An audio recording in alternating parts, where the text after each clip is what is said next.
The question that we've been asking a lot of our guests, and I really am dying for your perspective, is in your experience, what is the key to being successful as an independent record label?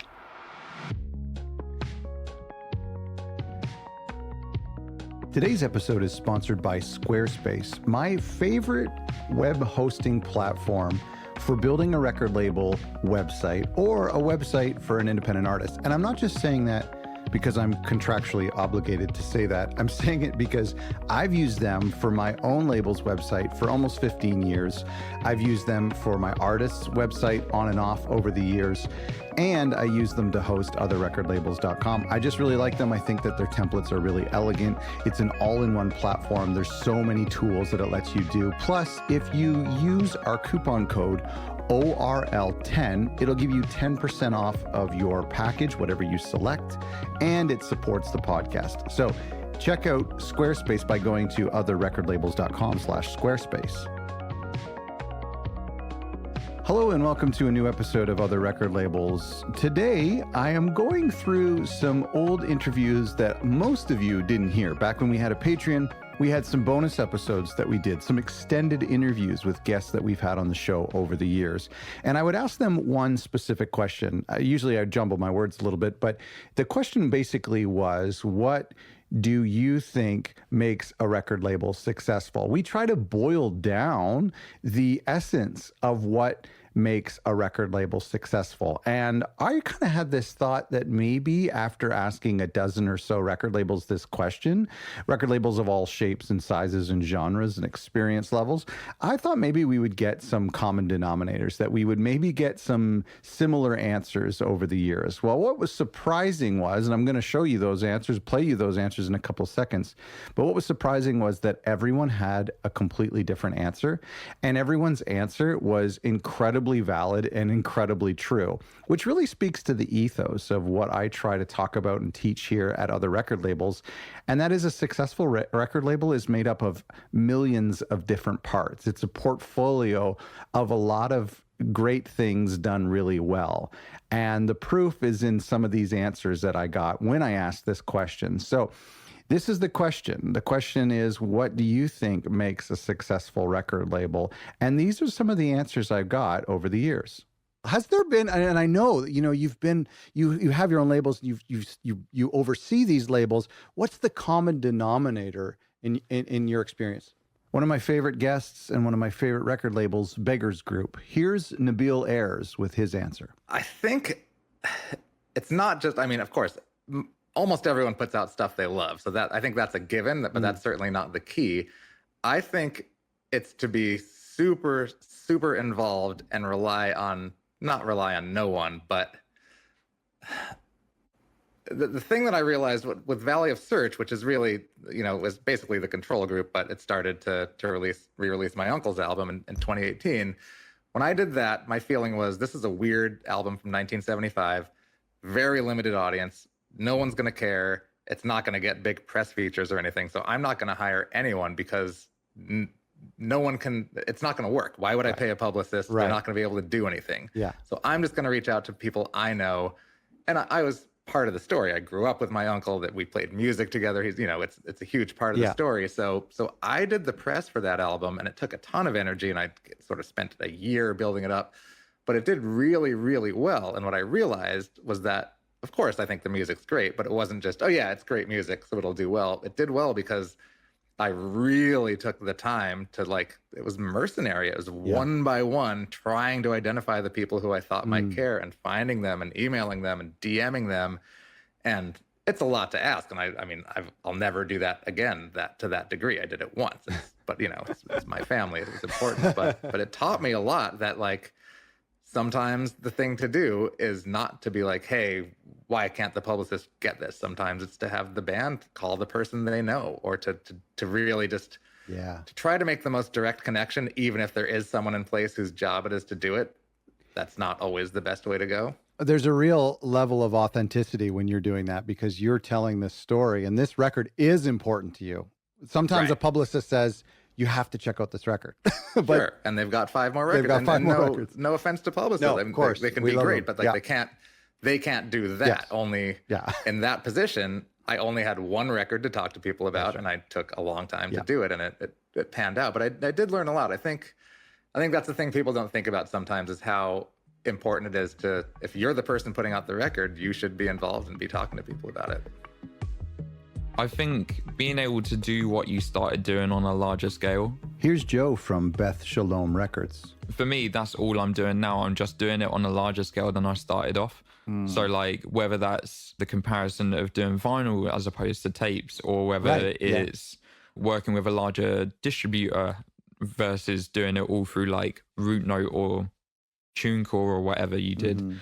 So like having that clear comparison of where you were and where you are, I think that's, for me, that's what makes a label successful, or at least in my eyes. Like, who am I to say?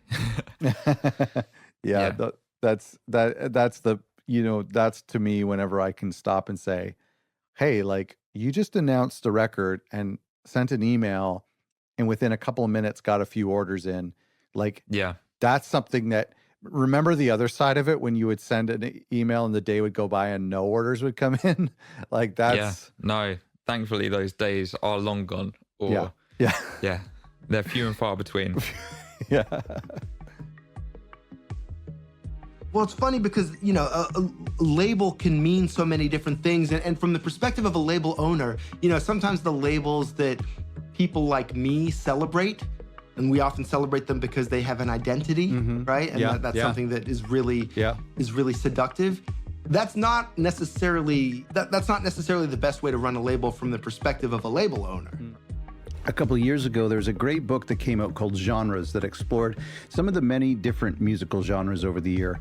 And I interviewed the author, Kelefa Sena, and here's his answer to this question. From the perspective of the label owner, maybe those are the labels that never make that much money, and it's easy for someone like me to romanticize that. Isn't that great? And they did their thing, and like Crass Records was run out of a cottage, and they did like anarcho-punk stuff, and that's amazing. It leaves a cultural legacy. It's not necessarily the easiest way to do that. But one of the things I've admired about labels and the people who work there is that often what they're doing is coming along really early in the process. Is that they're hearing, they're hearing someone before they've done all the stuff, and they have to predict, is this going to be good? Is this going to be interesting? What's this going to sound like a year from now, 2 albums from now, 4 albums from now? And I've always been impressed by people who can do that. But it's interesting to me, I remember in the 2000s, I'm working at the New York Times, I'm writing about popular music, and it was a kind of apocalyptic moment, man. It felt like there was this conventional wisdom that newspapers were on their way to being extinct and record labels were on their way to being extinct, and it was all just going down the tubes. That was kind of what was in the air. And so it's interesting to me how like those things haven't happened. And books the idea too. of and books too. But the idea that like you need these businesses and these executives and these people that are like knee deep in the music. That's one of the things that labels can do really well is be sometimes generic, because if you're really in a scene, there's stuff that you're hearing, both in terms of hearing the way you hear news, but also hearing in terms of hearing things in music that you don't necessarily hear as a dabbler. And you really get a rich sense of how everything works. And so I think one of the important things that labels can do is push back against that idea that we're all listening to everything. And to know that like, no, if you're really plugged into like the world of like extreme metal in Europe, you're going to have all sorts of insights that you can only get from like living and breathing and working in that world. So as a listener, again, this is not always the path towards riches, of course, and I wouldn't presume to be able to tell anyone how to make lots of money from this, right? Physician, heal thyself. But I think that for me, one of the things I always value is labels that really do specialize and get like waist deep into some world and really understand it in a way that it's hard for me to do as an outsider. And as a music writer, and there's a sense in which I'm always going to be an outsider. Like almost no matter what music I'm writing about, there's someone else who really lives it, who really is doing it day in, day out for decades. And I'm always going to be just like a tourist who comes wandering along and is like, hey, this sounds pretty good. Even if it's a genre that I think of myself as knowing really well. I can't ever live it the way someone can who's really working in it. You want it to be like coming from like for lack of a better term, like from a place of heart, they're in it because this is what they do and they couldn't imagine doing anything else. That was the label Exploding in Sound. And now here's Canadian neoclassical record label Moderna Records. As keeping labels relevant, I think it is really going out and like putting your stamp on something and saying like, that's why I think a label is important, is gathering musicians together and creating some kind of scene and creating like a really beautiful musical universe for people to discover. That is a fantastic answer. I give you an A+ for that answer. What I love about that is, and if we bring it back to your label, is that doesn't necessarily have to be when you say that you create a scene or you create this exciting hub for music or exciting art. You often think of like club music or punk music or something that draws attention. You don't often think about peaceful piano music. But for me, as someone who enjoys that genre a lot, I think about your label and I think about this label is doing really exciting things, even if that doesn't mean, polarizing content or, like loud music or shocking music. It's in a very subtle and minimal way. Sure. Yeah. And I would say that like that's, in the 4 years where we were running our label before any kind of real streaming placements, like I would say that was, we were making very little money comparatively at that period of time. But what was really amazing and why we went to work, and, we have other jobs, but went to work every day at the label was that all of our artists had a home and they were discovering each other. Like a lot of our artists throughout the years like are in contact with each other and are asking if they can chat with this person, if we have a contact to maybe even just someone else in the scene that we know. And yeah, like we've participated in just like fostering community for people. And it's cool that I think that there are some people who are definitely seeing dollar signs and hopping into this scene, but I also think that it's cool that all these artists who've been working in this field for 10 years, that there's interest in what they're doing. Have you found like a common denominator that's worked for you? Be close to failure. Be very close to failure. Ooh, that's a good one. This is LA jazz label Minaret Records. That's how I look at things, man. I don't think that tomorrow is given. I don't think that people are just because I post something are gonna like it. Like not having that expectation, like being very cutthroat. Again, I think about your work, and don't like I could go into a whole spiel about like taking self-care and like chilling and like, of course, like that. That being said, yeah, you just have to really send it. That's the key to being successful. You have to send it and be consistent, and also level up your bar consistently. If you could do that, sure. Like, everyone plateaus, but you can't think that what you're doing is fire. Like you have to kind of be like healthy amount of, separation from that and really be critical about your own stuff and like make the changes that are necessary to make your thing more immersive, bigger. Wow, that is a massive question. Yes, I know. and you have to give a very smart answer. It has to change our lives. Go. And here's Josh from Refresh Records. We have a little Discord group with a couple other people on other labels and stuff that I chat with every now and again. And I was talking with Kevin from Top Shelf, and he said something the other day when I was basically looking for advice on something specific. And he just said to me, it's something so stupidly simple, but it did help me like reframe my situation a little bit, was just, as a record label, we're absolutely nothing without our artists.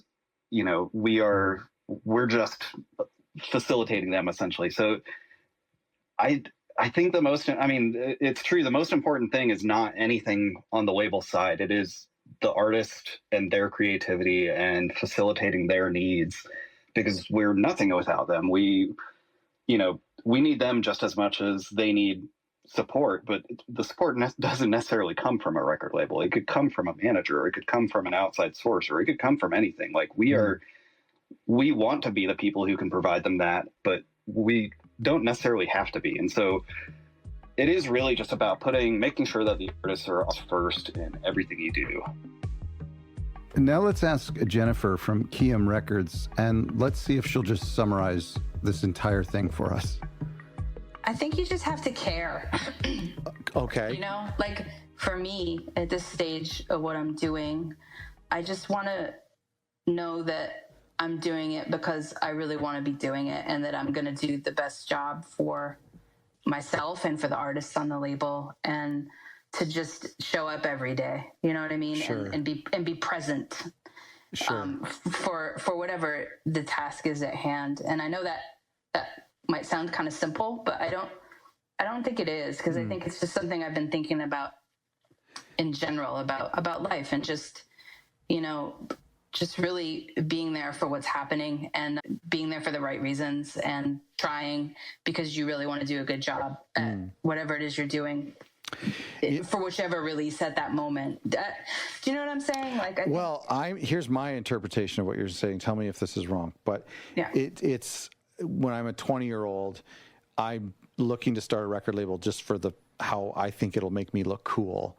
But then when you're older, it's more of helping people, doing something meaningful. Yeah, I mean, like why are you doing it? Like, you know, and if you can answer that with a pure heart, and that you really want to put music out into the world that you care about, and that, you know, you think people should hear. Why did the word care come to mind? What does that mean? Can you expand that? Yeah, I don't know. I think it's a little bit what you just said. Like, I feel like there's a lot of stuff going on that is based on, you know, people just trying to, like, you know, outdo each other, and have the cleverest remark, or 100%, you know, or like the quickest, you know, wit or whatever. And in music too, I don't see that as being immune to it. And I think music is to me, it's like my religion, you know. So I just feel like, I don't know. I think we should be a little bit more reverent about it, you know. And like, sure. I just wish, it means a lot to me, I guess, is what I mean in that. Yeah. I think that, and to be quite honest, like, this whole process of my record and like putting this out, I'm a little bit like in a transitional period, and I think I'm going to keep doing the label, but you just never know, you know. Like, and I want to I'm going to keep making music for sure, but, you know, it's a lot of work, and there's a lot that goes into it, and I want to be able to do it in all the ways that I just said. So I try to come at it with that kind of honesty. You know what I mean? That's great. Yeah. I love that. That's a really great takeaway. And you know, it's funny. I was talking with someone recently and asking the same question, and their question was way more technical, and it was more like about how to stay organized, which is so important on its own. I could use some help with that too. but you know, but to have an answer like this, it just shows that there's so many. I think I love about this question is that there's a lot of ways to answer it. There's so many exactly, and nobody really has the secret. Yeah, no, I mean, I think the secret's different for each person, you know, and for each label. That's, I think, what I'm trying to get at is, like, it probably is different for you know, Kiam and, you know, other songs, and Drag City and, you know, Thrill Jockey. It's probably a different answer, you know. Thank you so much for listening. I hope that you found this encouraging and helpful and inspiring for your own record label. If you want to start a record label, or if you want to help grow and expand and advance your record label, make sure you go to otherrecordlabels.com. We have an incredible collection of free resources there for you, and some articles that will help you grow. But we also have some really intense ways to kind of build your record label. We have the Record Label Academy. We have our 6-week intensive called Label Mates, which is starting back up again in the fall. We have some one-on-one clarity calls where you and I can sit down together and go through your record label. There's lots of things, and there's some more exciting stuff on the horizon. So make sure you go to otherrecordlabels.com. Thanks again to our sponsor, Squarespace, for sponsoring today's episode. Go to otherrecordlabels.com/Squarespace to get an exclusive discount code for when you sign up to build your record label's website, or a website for one of your artists. Thanks for listening.